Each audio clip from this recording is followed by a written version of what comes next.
Hi everyone, this is Christine. It is Monday, April 27th. It's in the evening. I wanted to share something with you. It's a thought I had, like an imagination, about a hot air balloon. I know Anna spoke about this in a video a long time ago. I want you to imagine that you're like maybe in California and the sun, got a nice sunset in the background. It's a spring day, sort of, not too hot, not too cold, just a nice breeze. You're in a hot air balloon and you want to go up. You want to ascend. In this case, it's going up to like the next dimensions, because this planet is the third dimension. Then you've got the fourth dimension, which is like the practice dimension. It's also the dream state. The lower part is the dream state. And then the fifth dimension is where heaven's going to reside. And that's where manifestation happens as soon as you think about it. Here on the third dimension, manifestation does not happen instantaneously, and that's why we get angry when we don't get what we want right away. It almost feels like the third dimension is an oven where you have to wait for it to preheat, and the fifth dimension is going to be a microwave. You just push a button and boom, it's done. That's kind of what I'm thinking is going to happen. But anyway, you're in a hot air balloon and you want to ascend. You want to get off the ground. You want to get off the third dimension and go up. But there are strings holding your hot air balloon to the ground. And those strings could be whatever. Could be cords to family members or to old feelings, emotions, beliefs, whatever, but it's got you tied to the ground, and as long as those ropes are holding your balloon down, you're not going to be able to take off. So what I've imagined is cutting the cords, but when I do, in my imagination, like I actually imagine having a sword or something like that, and I just cut the rope. But I've got a little rope that's still tied to my hot air balloon, and it's dangling. And then the other half of the rope obviously falls to the ground and is connected to whatever it was tied to on the ground. But then I see the rope, it's almost like it's alive, the rope on the ground. Almost like a snake. It's like it's alive, and it jumps up and grabs a hold of the cord that's attached to your hot air balloon, because it wants to pull you back to the ground. It doesn't really want you flying away. And then you get into this fight, this battle, and your hot air balloon starts shaking because you got one part, the balloon, that wants to take off, and then you got another part, which is the string on the ground, which doesn't want to let you go. So then I was starting to imagine, well, instead of cutting the cord, what if I just unknotted it off of the balloon and dropped the cord altogether, and I didn't have any cord attached to my balloon that was dangling down. So I had nothing, like no remnants of Earth, of the third dimension, still connected to my balloon, because you have to let everything go. But again, in my imagination, as I saw my balloon going up, I saw the rope that had been holding my balloon down.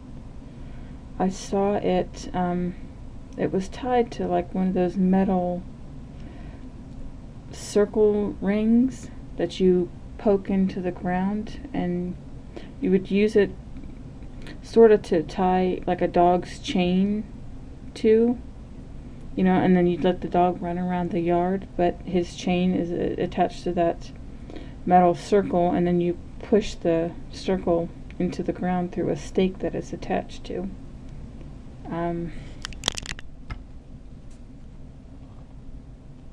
Kind of looks like that, and then, you know, the rope would be tied to it like that. So even with no cord on my hot air balloon as I'm floating up, I still see the rope on the ground on the third dimension, and it's still alive. So it, like a snake, it jumps up and tries to grab the balloon to attach itself to the balloon, or the, you know, the basket on the hot air balloon, to pull me back down, because again, it doesn't want me ascending the third dimension, it seems. I mean, this is just like a, I don't know, imagination that I had today.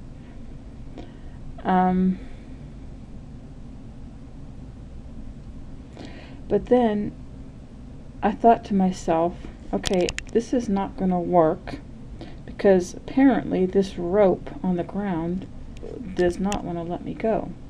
So I'm going to have to figure something else out in this imagination, or this daydream that I'm having, because I was fully awake today and I'm sitting here, and this imagination just came into my head. So I was playing it out in my head, and I just figured I'd share it with you guys. So what I decided is I'm going to have to figure out something else with this rope, because obviously it's a snake. It's not going to let me go. It's going to keep jumping up, trying to grab hold of my air balloon. So in my next vision, you know, or scenario, the rope again tried to jump up on my basket, but this time I talked to it, just like I would talk to an animal or a pet or even a person. And I just spoke lovingly to it, and I said, no, don't jump up on this basket. You go back down to the earth where you belong, go back down to your home. And the rope let go of my basket, and it went back down to the earth, and it laid on the earth, but the ending part of the rope kind of stood up, like it was looking at me, kind of the way a cobra might stand up and look at you. And the rope, it didn't have a head or anything, it just, you know, was the end of the rope. And it stuck up, and I said, that's your home, okay, and I want you to stay there. I thank you for your service. I thank you for everything you've done for me, everything you've taught me in the years that I've been there on Earth with you on the third dimension. I want you to know I appreciate you, and I love you, and I'm thankful for you. And I saw the little snake rope. It was actually a rope, it wasn't a snake, but I saw the rope. It just started getting happy, and if it had a face, which it didn't, but if it did have a face, it's almost like I could imagine it smiling and being happy that I loved it and appreciated it and was thanking it for its service. And the rope actually got kind of happy and realized, okay, I'm going to stay here, just like you told me, you know, because I told it to go back down to earth and to stay there. That was its home. You stay where you belong. You know, don't go jumping up on my basket, just like how you would tell a dog, don't jump on me. So I told it, you know, to go back, and it obeyed me. It listened. And then I did. I thanked it for its service, and I said, I'm gonna go now. And my basket was flying higher, you know, but I could still talk to it. And it was almost like a parting of ways of a good friend. it was kind of bittersweet. It was like, I'm glad that I was leaving it behind because I was ascending up into the sky, which is what I wanted. Because I want to go up to the fourth and the fifth dimension.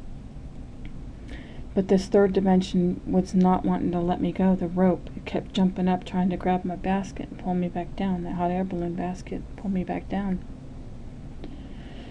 And it was kind of bittersweet because I was happy to be ascending, but at the same time I was sad to be leaving like an old friend, which is the earth. But the rope didn't want to jump up, and it didn't want to hold on to my basket anymore once I talked to it kindly and lovingly and told it thank you for its service, and that I was grateful for it, and I appreciated it, and that I loved the rope, but that the rope, it needed to stay on the third dimension. It needed to stay on the earth in its home where it belonged, because that was its home. And the rope did it. It stayed attached to its circle that it was attached to, and it just was kind of coiled up like a snake with the end of the rope up, looking at me, but it was very happy and content to just stay put. It didn't try to grab me, and there was no fight, and it's almost like it said, okay, you love me and you appreciate me, so I'm gonna do what you say, and I'm gonna stay here, and I'm gonna let you go and ascend in your basket. And I flew free. And then I sort of came out of my daydream imagination. But guys, if there's things on this earth that are tying you down or holding you down, the best way to get them to release from you, release their claws from you, is not through a fight or a battle, because that rope will try to grab, it'll jump up on you, it'll try to grab you back down to the third dimension. You have to speak to it with love, kindness, gratitude, thankfulness. You have to command it, and it will obey you immediately.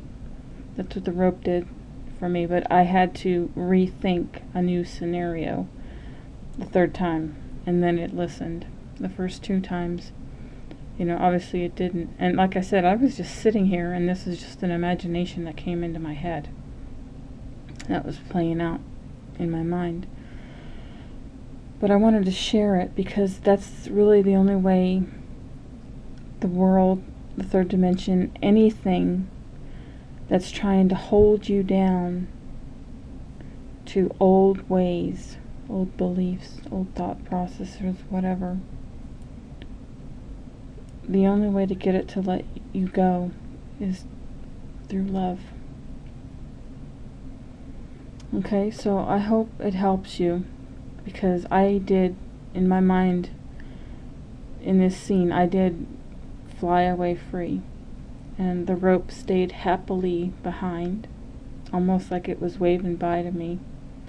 It did not try to hold on to me anymore. It was happy that I was flying away.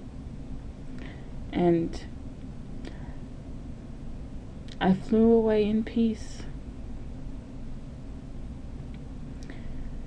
So whatever is coming up into your mind that's holding you back, just acknowledge it and love it and speak to it. Tell it that you're grateful for it. Thank it for its service, for being there, for teaching you. And just tell it that you love it and appreciate it, but it's time for you to move on, and for it to stay where it belongs, and for it to go back home where it belongs, which is on the third dimension. And then fly away, guys. Let your hot air balloon fly away and go sail ascend up to the 4th and 5th dimension, guys, because that's where we're headed. Okay, I hope this helps. I know it helped me. I just figured I'd share it because maybe it would help somebody else too.